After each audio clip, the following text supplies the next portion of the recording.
absolutamente fundamental.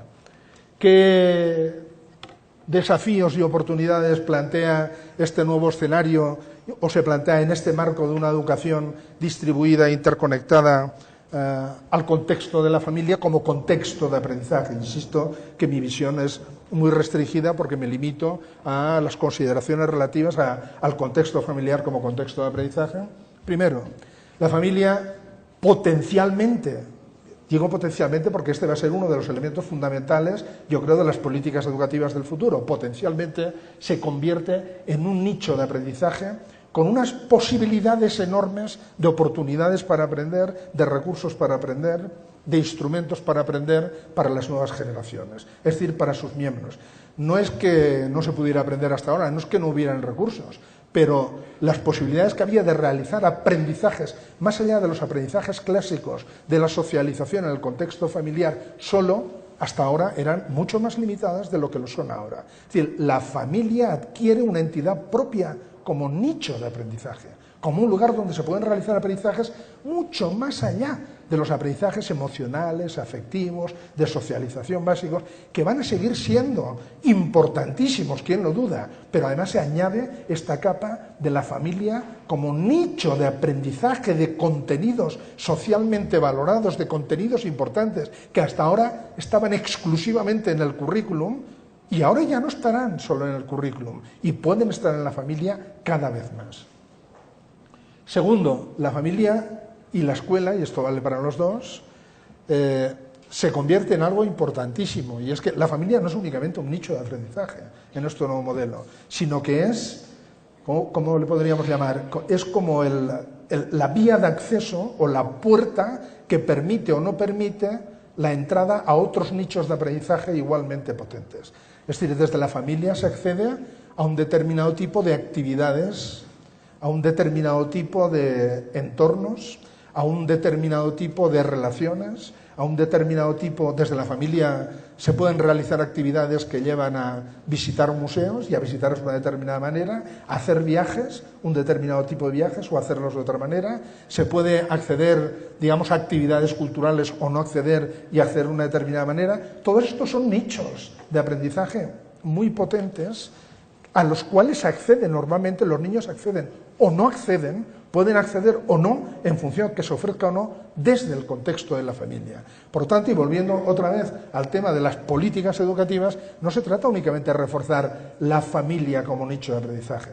Se trata de reforzar, digamos, aquellos entornos que giran alrededor de la familia y a los cuales se accede normalmente desde la familia como nichos importantísimos, donde se realizan o no aprendizajes que son fundamentales para la construcción de los ecosistemas particulares de aprendizaje de los niños y jóvenes. Son dos aspectos que a mí me parecen absolutamente novedosos.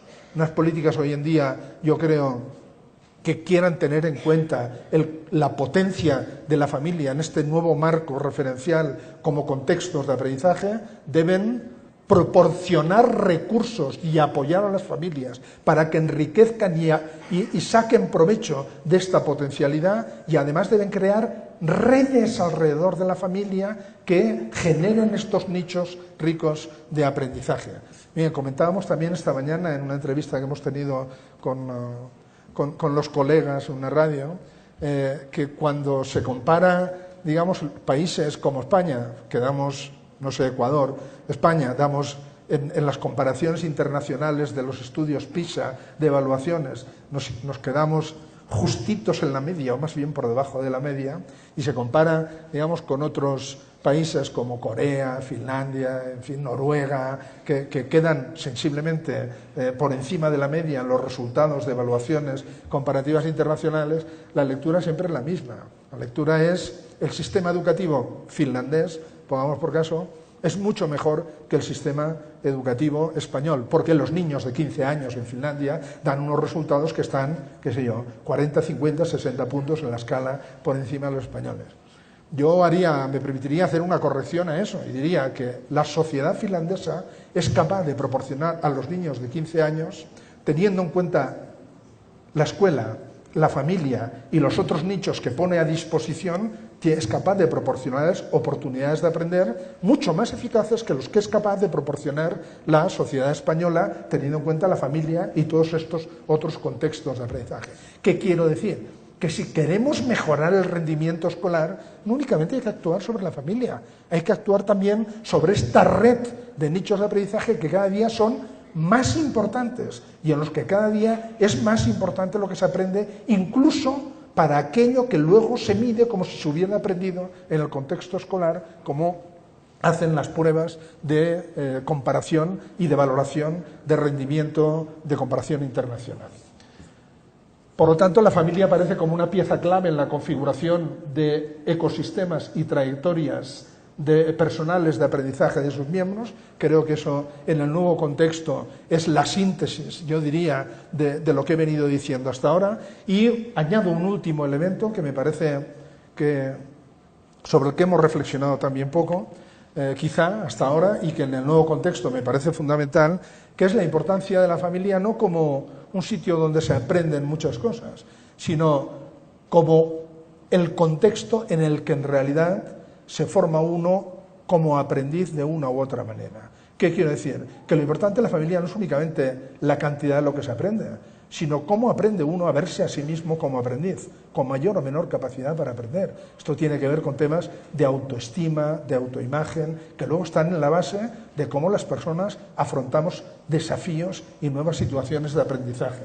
Y la clave para hacer esto es justamente la familia. Es cómo se plantea en la familia esta aproximación a lo que es el aprendizaje. Fíjense, no me estoy refiriendo a la familia como la importancia de los lazos afectivos, los lazos... Todo eso es verdad, todo eso no lo niego, todo eso está ahí. Pero para mí realmente lo nuevo no es eso. Lo nuevo es justamente lo que tiene que ver con la potencialidad de la familia desde el punto de vista del aprendizaje y como contexto de aprendizaje y el peso y la repercusión que esto va a tener para las trayectorias personales de aprendizaje de las personas y para los ecosistemas de aprendizaje particulares y personales que construyen las personas.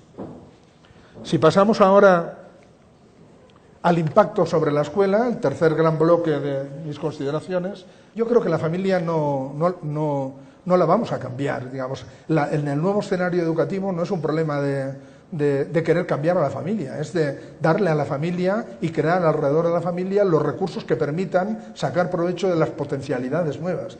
La educación no, la educación escolar, ya sé que la mayoría de ustedes son educadores, profesores, como yo, la educación escolar, los sistemas de educación escolar, tenemos que refundarlos, tenemos que resignificarlos totalmente en este nuevo contexto. No se nos plantean solo desafíos. Lo que nos plantea es la necesidad urgente de cambiar. Porque, miren, o cambiamos o un día nos habrán cambiado sin que nos demos cuenta. Nos levantaremos un buen día y diremos, anda, pues ya nada es como era, es todo absolutamente diferente. Y no nos habremos dado cuenta porque los cambios de verdad nunca son de un día para otro, son paulatinos y acumulativos. Y uno no se da cuenta hasta que hay una gota, digamos, que realmente hace que tome conciencia. Y yo creo que es eso lo que nos está pasando en el ámbito de la educación escolar. Seguimos en el modelo antiguo. Hay continuamente indicadores de que hay cosas que no funcionan y que hay que repensar.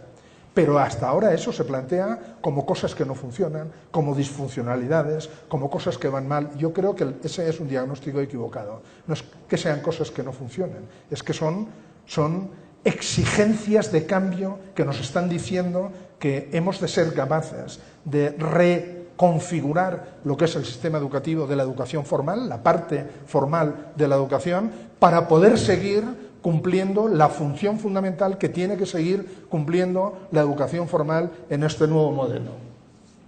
Yo señalaría, digamos, los puntos que aparecen aquí y, en todo caso, en la discusión, o seguro que mis colegas volverán sobre ellos y los ampliarán desde esta u otras perspectivas. Primero, la reubicación de la escuela en la red de contextos de aprendizaje por la que transitan los alumnos y alumnas. Creo que esto es muy importante y creo que esto va también, como luego veremos, en la línea de los programas de intervención que señalaré. Yo creo que sería un error ya hoy en día plantear los programas de relación familia-escuela únicamente como relación familia-escuela, habría que plantearlos en un contexto más amplio de las relaciones familia-escuela en el marco de redes en las que aparecen también otros contextos de aprendizaje. Está el tema de la atención, de cómo pasar de la atención a la diversidad a la personalización del aprendizaje. Este es un tema dificilísimo, complicado y que además plantea un debate ideológico de fondo. Si quieren luego, o igual tenemos ocasión luego, o mañana, o en otro momento, porque claro, personalizar el aprendizaje quiere decir no solo atender a la diversidad, quiere decir que realmente nos creemos que lo que necesitan aprender las personas no es necesariamente lo mismo para todas. Y esto choca con cosas que hemos venido defendiendo todos desde hace muchísimos años, yo también. Y es la idea de que justamente la escuela tiene que garantizar que todo el mundo tenga acceso al mismo currículum, porque era la manera de evitar desigualdades y que las diferencias se convirtieran en desigualdades educativas. Y ahora la personalización quiere decir otra cosa, quiere decir que nos creemos de verdad que no todo el mundo tiene por qué necesariamente aprender exactamente lo mismo. Y esto plantea un debate ideológico muy importante, porque el tema es cómo hacer eso sin que eso genere y multiplique la desigualdad. Yo creo que hay respuestas, pero las respuestas, digamos, lo primero para encontrar respuestas es aceptar que es un problema, y por lo tanto lo primero es aceptar que si sí o no nos planteamos el reto de la personalización. Yo creo que lo hemos de plantear, porque nuestros alumnos no aguantarán mucho más tiempo la idea de que la personalización se les acaba el día que entran por la puerta de la facultad o por la puerta de la escuela o por la puerta del instituto. Por lo tanto, hemos de encontrar una solución o hemos de intentar buscar soluciones a este problema. El otro tema es el de la equidad educativa, que ya he comentado, y que nosotros desde el ámbito de la educación escolar no podemos garantizar que se construyan trayectorias educativas enriquecedoras, trayectorias personales de aprendizaje, ecosistemas de aprendizaje potentes y ricos para todas las personas. No lo podemos, no es desde la escuela, pero desde la escuela sí que podemos retomar esas trayectorias, conocerlas, intentar tener información de cuáles son esas trayectorias y desde la escuela tomarlas como objeto de reflexión y de análisis y desde la escuela intentar compensar, pero fíjense, ya no compensamos aprendizajes, compensamos o tenemos que intentar compensar trayectorias y eso es muchísimo más difícil. Las TIC, esto es solamente un apunte, luego si quieren lo ampliamos. Yo creo que hemos pensado sobre la incorporación de las TIC al ámbito de la educación formal desde múltiples puntos de vista. Desde el punto de vista de la gestión, como herramientas de enseñanza, como herramientas de aprendizaje, como instrumentos pedagógicos, en términos de usos, hemos pensado desde muchas perspectivas.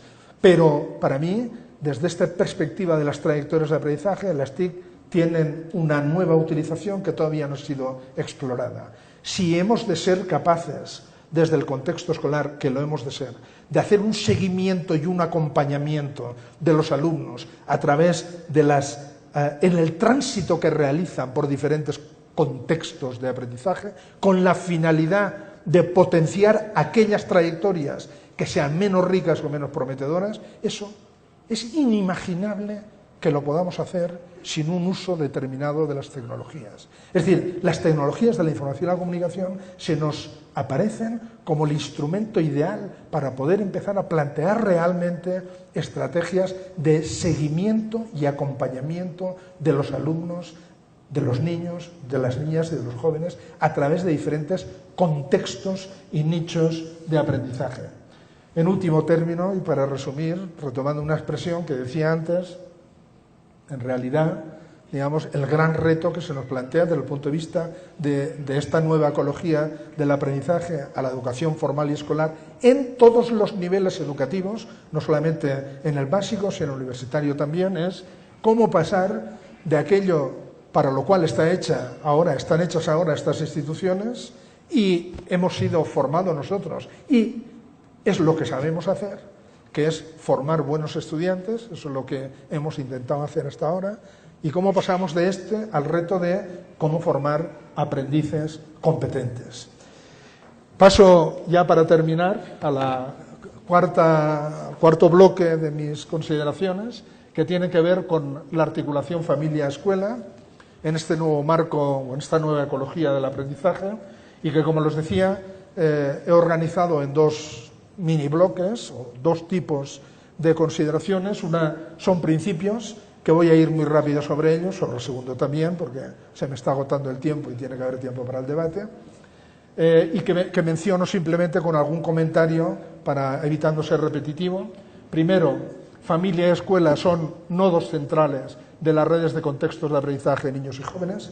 Creo que esto es una nueva mirada sobre las relaciones familia-escuela. No se trata de pensar en las relaciones familia-escuela, se trata de pensar en cómo familia-escuela son los núcleos vertebradores y fundantes de las trayectorias personales de aprendizaje en el marco de esta nueva ecología.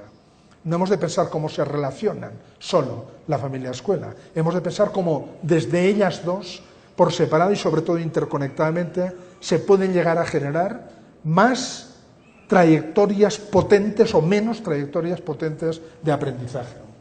Segundo principio, este creo que nos va a costar mucho a los educadores, la puesta en valor de los aprendizajes, no aprendizajes de tipo de socialización, sino aprendizajes de aquellos que tradicionalmente se ubicaban en el ámbito escolar, por lo tanto, la puesta en valor de estos aprendizajes que tienen lugar también en el ámbito de las familias y el establecimiento de canales y comunicación mutuos.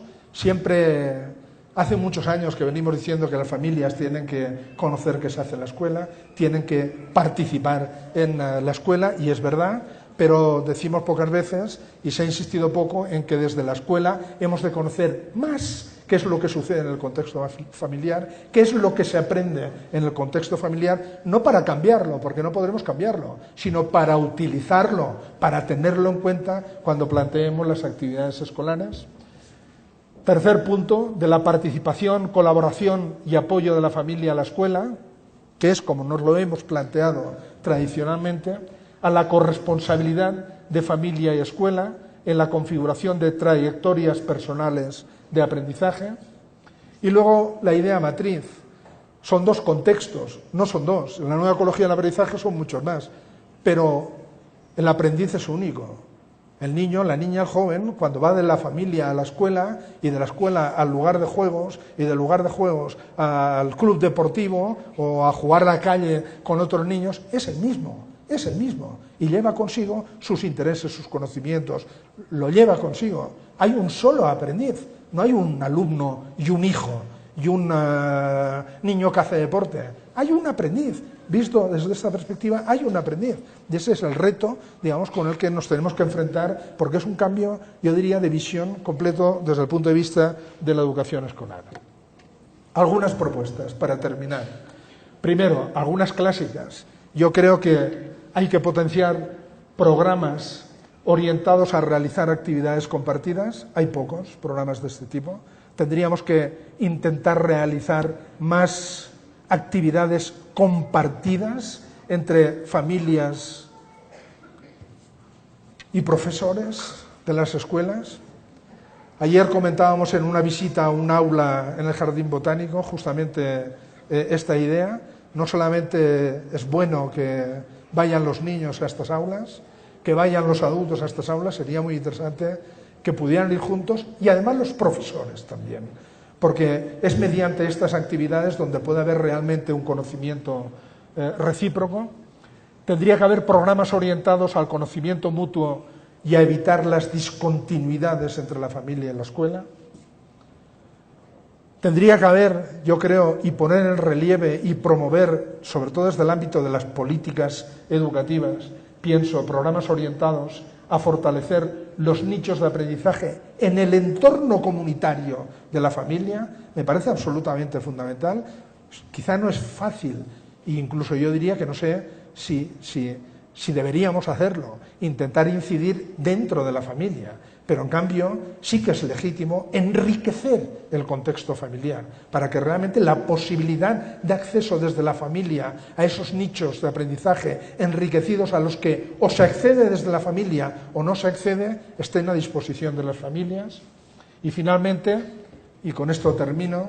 Yo creo que en la nueva ecología del aprendizaje el gran reto es poner en marcha eso que aquí aparece con una expresión que suena muy rara y muy difícil, pero que en realidad la idea que hay detrás es muy fácil, lo que aquí se llama planes educativos integrales territorializados. La idea es simple, la idea es que la construcción de estas redes de nichos de aprendizaje no se puede abordar al nivel de políticas generales, creo yo, centrales. Hay que buscarlas en el territorio, hay que buscarlas en la comunidad, y ahí es donde hay que crear alianzas. Es muy difícil llegar a poner de acuerdo a todos los agentes sociales importantes a nivel general, pero mi experiencia me dice que es mucho más fácil poner de acuerdo a todos aquellos que ofrecen recursos, oportunidades y herramientas para aprender en contextos comunitarios bien delimitados. En un contexto comunitario delimitado es relativamente fácil poner de acuerdo